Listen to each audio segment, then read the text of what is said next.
안녕하세요, 바이림입니다. 오늘은 각도 절단기에 대해서 마이터소라고 하죠. 한번 말씀드릴게요. 이거를 좀 처음에 말씀드렸어야 되는데 우리가 제제목을 쓰면 처음에 이제 가재단 하잖아요, 각도 절단기로. 그래서 좀 처음에 말씀드렸어야 되는데 조금 늦었네요. 저희는 이렇게 각도 절단기 작업대를 만들어 놓고 사용하고 있어요. 펜스도 연장해서 다 붙여 놓고. 이게 장점이기도 하고 가끔은 불편한 상황도 있어요. 나무가 워낙에 반듯하지 않은 상태로 사용하다 보니까 불편할 때도 있는데, 보통은 그 무거운 나무들을 제 위치에 딱 위치시켜야 되기 때문에 있는 게 더 편한 것 같아요. 대신 이제 정돈되지 않은 나무들을 사용할 때 주의해야 할 사항들, 그런 사항들에 대해서 말씀을 드릴게요. 자, 이렇게 크고 무거운 제제목이라 하더라도 이렇게 정돈된 상태에서는 별 문제가 될 게 없어요. 근데 이렇게 정돈하려면 먼저 얘를 사용해서 대패에 넣어야 되기 때문에 이 상태로 각도 절단기에 먼저 작업하지는 않죠. 그래서 보통 2400 길이로 된 이 제제목을 처음에 각도 절단기에 올려놓게 되는데, 지금 바닥도 안 맞고 이 펜스에 붙는 면도 안 맞아요. 자, 그럼 이제 이 정돈되지 않은 제제목을 사용할 때 그냥 하나만 생각하시면 될 게, 먼저 제일 중요한 거는 잘리고 난 다음에 어떻게 될까예요. 잘리고 난 후에 나무가 위치를 이동할 것인지 그대로 가만히 있을 것인지, 이게 가장 중요해요. 톱날 밑에 잘리는 부분이 바닥이 떠 있어요. 그러면 다 잘리고 나면 나무가 아래로 떨어지겠죠. 그럼 딱 떨어지면서 톱날을 잡아요. 그렇게 되면 어떻게 되느냐, 얘는 나무는 가만히 있는데 톱날이 딱 잡히면 회전하면서 얘가 이렇게 팡 튀어나오죠. 그래서 처음에 작업하시면서 좀 깜짝깜짝 놀라시는 분들이 있어요.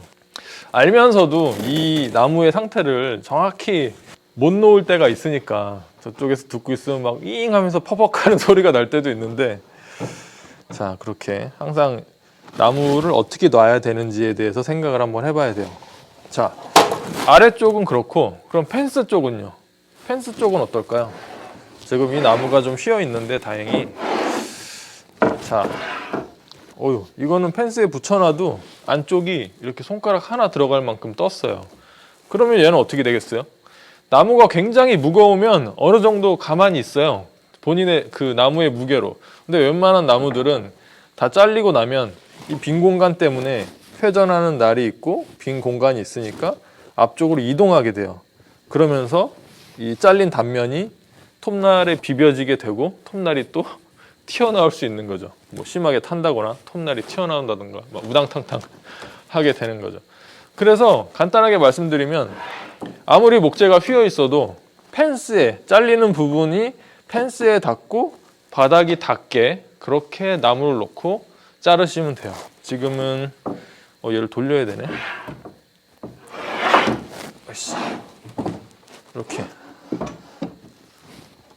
이렇게 반대로 양쪽은 떠 있어요. 이렇게 떠 있고 펜스 쪽으로도 이렇게 떠 있어요. 근데 잘리는 부분은 펜스 쪽에 닿아 있고 바닥도 닿아 있죠. 이렇게 자르게 되면 나무가 양쪽으로 이렇게 툭 떨어지면서 날과 오히려 멀어지게 그렇게 떨어지게 되죠. 제제목은 이렇게 자르셔야 되고요. 아주 피치 못할 사정으로, 자, 뭐 바닥도 떠 있고 펜스 쪽으로도 떠 있게 할 수 없이 잘라야 된다. 그러면 당연히 이 빈 공간을 채워 주셔야 돼요.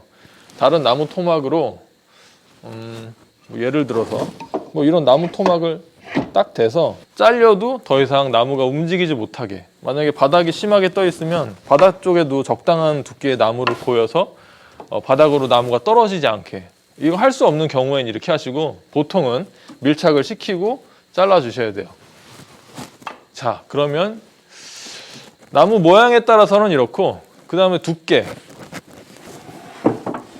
자, 나무가 이렇게 두꺼워요. 3인치고 뭐 200이 넘게, 이런 두꺼운 나무를 자를 때, 이런 나무는 아무리 펜스에 맞춰서 놓은다고 해도 잘리는 순간에 그 밸런스, 텐션이 틀어지기 때문에 휘는 경우가 있어요. 나는 분명히 바닥에도 밀착시켰고 펜스에도 밀착시켰는데도 자르면서 뭔가 나무가 탁 하면서 틀어지는 경우도 있고, 또 뭔가 톱날을 잡는, 막 타는 냄새가 나고 톱날을 잡는 경우도 있어요. 원목이 좀 그래요. 그래서 이런 경우에는 어떻게 하냐.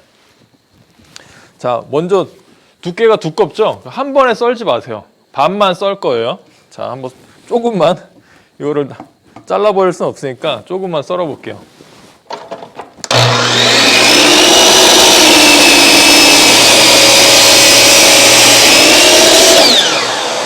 자, 이렇게 반만 썰었어요. 반을 썰고 나면 나머지 반은 어떻게 써느냐.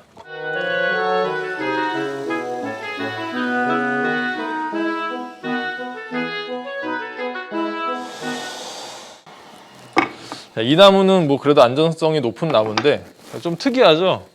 보통 생각하기에는 밖에서부터 안으로 밀어나가서 잘라야 될 것 같은데, 저는 두 번째 컷을 할 때는 안에서부터 밖으로 나왔어요. 마이토소 같은 경우에는 이렇게 펜스가 지지하고 있기 때문에 안에서 밖으로 나와도 괜찮아요. 레디얼 암소라고 안에서 밖으로 자르는 소도 그렇고, 보통 뭐 프로파일이나 알루미늄을 자르는 그런 톱들도 안에서 밖으로 당기면서 잘리는 경우가 있었어요. 자, 근데 이렇게 두 번의 컷으로 깨끗하게 잘리는 경우가 있는데, 또 두 번째 경우는 첫 번째 컷을 했을 때 반만 자르려고 첫 번째 컷을 했는데도 막 나무가 톱날을 붙잡는 것 같다, 그런 경우가 있어요. 그럴 때는 자, 다시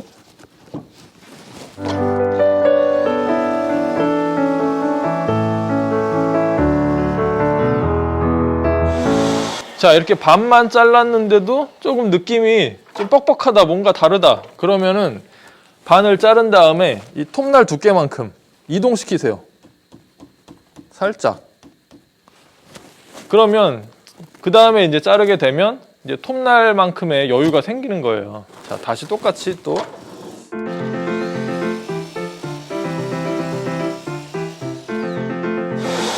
똑같이 반을 자르고 이제 나머지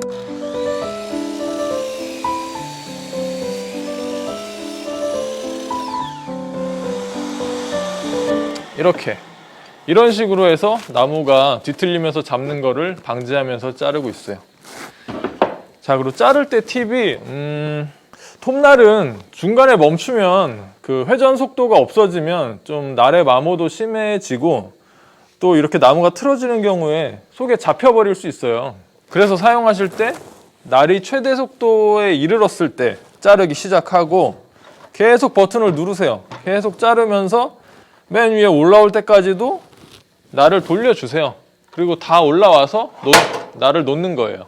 그러니까 중간에 자르고 안에서 잘렸다고 스위치를 끄지 마세요.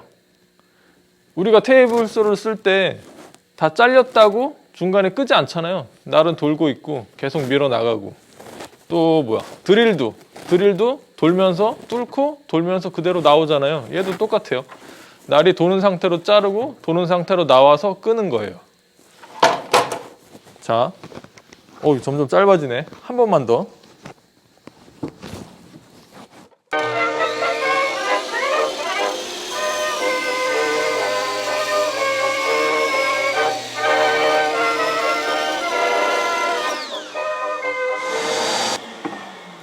근데 저는 이제 나무 토막을 자르면 안 되니까 이렇게 끝을 가지고 설명을 드리는데, 끄트머리는 사실 어떻게 대충 잘라도 다 잘 잘려요. 근데 문제는 막 2,400짜리에서 뭐 1,000씩 툭툭 잘라내야 된다. 그럴 때 이제 중간을 자를 때 조심하셔야 되기 때문에 이렇게 설명을 드리는 거예요.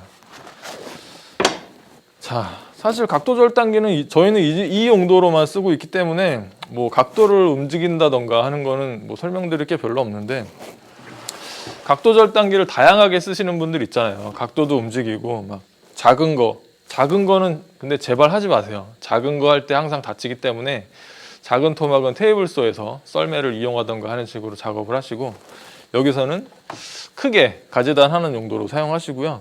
그리고 이 슬라이딩이 되는 각도 절단기는 정확도가 잘 안 나와요. 각도가 딱 고정되어 있는 거는 그래도 어느 정도 나오는데, 이렇게 슬라이딩 되는 애는 아무리 뭐 비싼 패스툴 같은 경우도 그렇게 가구에서 써먹을 만하게 각도가 잘 안 나오더라고요.